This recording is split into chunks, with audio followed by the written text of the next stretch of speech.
Сета, който сме направили днеска е... Това е Аниса. Тя се притеснява малко, няма значение. Сложил съм и върху нея един софтбокс. Това ми е рисуващото осветление. Защо съм решил да е софтбокс, а не да е... Това е софтбокс трип, който е от дългите, а не от широките или чадър, или какъвто и да бе от друг. Реших, че не искам да хвърля светлина върху фона този рефлектор, а само върху Аниса.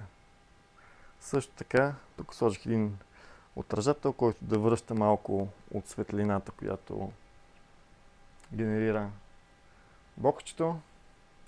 Отзад е интересно какво съм направил. Сложил съм една светкавица, която и рисува, завърти се с гръб. Рисува и, аз не съм я включил, дай малко по-назад ела Аниса. Рисува и общо взето една контра върху косата. И косата изсветва. Готино, нали? Трябва да се нагласи така, че да не гори.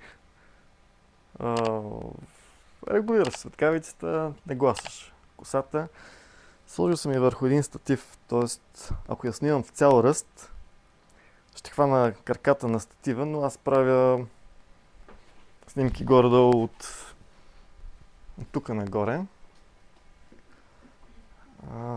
Това е за косата. Също така съм сложил още една друга светкавица, която свети към фонът.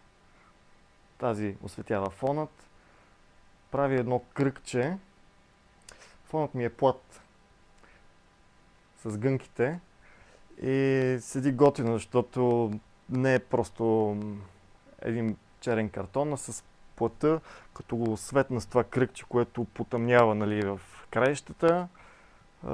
Така си го харесах да ми седи добре. Сега го включа. Не е същото, което е на снимката, но да. Така, на един статив наредих тия двете светкавици. Тази основната.